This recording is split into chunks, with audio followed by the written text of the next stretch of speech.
洞察局势，开启视野。这里是火力早报时间。白宫强调战争目标不变，直至伊朗失去威胁能力。霍尔木兹海峡对峙升级，伊朗悄悄布设水雷，美国反无人机利器布防中东。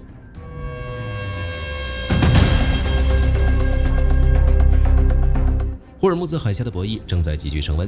CNN 报道，2名美国官员透露，伊朗已开始在霍尔木兹海峡利用小型船只布设水雷，近日已布设几十枚。为此，特朗普在真实社交上连续发文警告，如果伊朗在霍尔木兹海峡布设任何水雷，必须立即清除，否则将面临前所未有的军事后果。随后，美国中央司令部也正式通报，美军在霍尔木兹海峡附近消灭16艘伊朗布雷船只。赫格塞斯表示，这是执行总统指令，并强调不会允许伊朗将霍尔木兹海峡作为人质。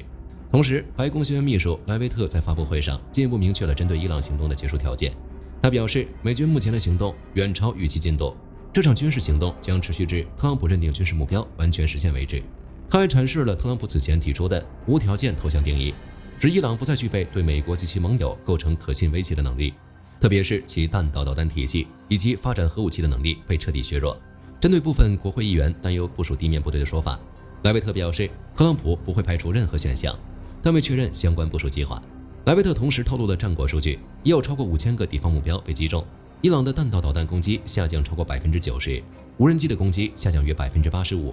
超过50艘伊朗海军舰艇被摧毁。在应对伊朗报复方面，据美联社报道，美国官员向媒体透露，美军正在向中东派出一套名为梅罗普斯的反无人机系统，该系统已在乌克兰战场成功击落超过1000架见证者无人机，拦截成功率接近 95%， 且拦截成本极低。一名美国国防官员坦言，美军目前应对伊朗见证者无人机的表现堪称令人失望。问题的核心在于成本，一边是单价仅2万至5万美元的无人机，一边是动辄数百万美元的爱国者拦截弹。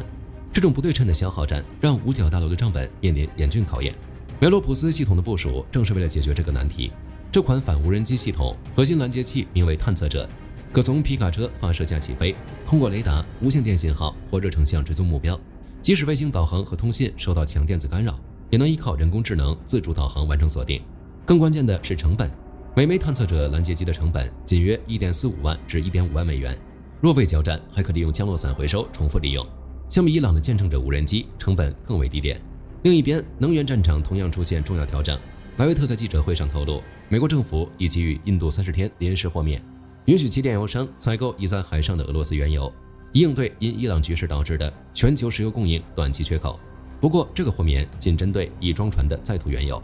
乌俄和谈无奈延期，伊朗提出荒谬条件，特朗普发出20倍打击警告。泽连斯基在社交媒体上表示，原定于本周在阿布扎比举行的乌克兰、美国、俄罗斯3方和平谈判已被迫推迟。泽连斯基明确指出，美方合作伙伴因当前优先关注伊朗局势而提议延期。目前，乌方已向美方提议将会议地点改为土耳其或瑞士，并强调基辅随时准备在任何时刻以任何有助于结束战争的形式进行会面，并愿意做出实质性行动。据悉，3方代表团此前曾初步同意于3月11日在土耳其伊斯坦布尔会面。然而，随着伊朗对阿联酋附近地区的空袭，原定地点已不再安全，后续和谈如何安排还需等待最新消息。尽管高层政治谈判受阻，但泽连斯基透露，乌克兰正利用自身在无人机防御领域的实战经验，与包括美国在内的多个国家展开合作。据乌方声明，为了防御伊朗见证者无人机，多个海湾国家正在与乌克兰接触。泽连斯基强调，乌克兰提供援助的前提是不能削弱自身防御能力，同时要为基辅结束俄罗斯入侵的外交努力增加筹码。专注于伊朗局势的特朗普释放出强硬信号。一方面，他在电话采访中表示，美国对伊朗的军事行动已经基本结束，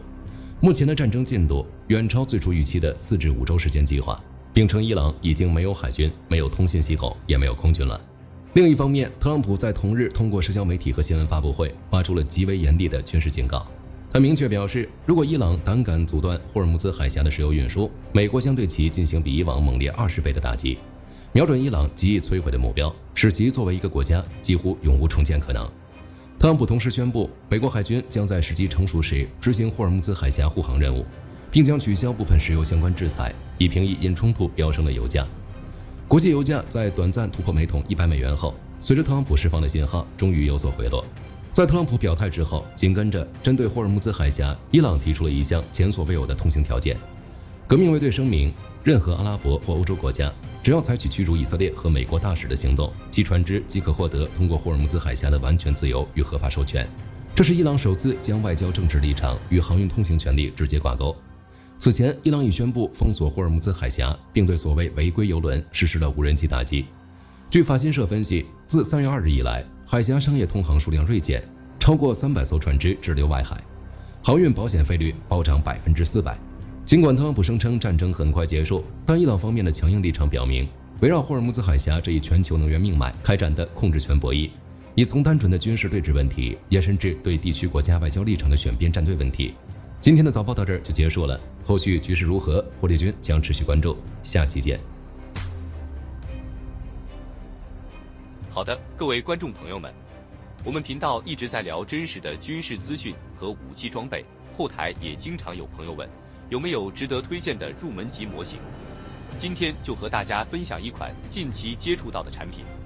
首先，它的外形还原度做得相当不错，比例准确，武器上的一些关键细节和标识也都有体现，材质也说得过去，拿在手上有不错的分量感。其次，它具备一定的可动性，对于理解基础操作原理有一定帮助，让它不仅是个静态摆件。综合它的做工和可玩性来看，价格确实比较亲民。对于想入门模型收藏，或者单纯想在桌上贴一个摆件的朋友来说，是一个性价比很高的选择。商品链接已经给你们上了，感兴趣的朋友可以自行了解。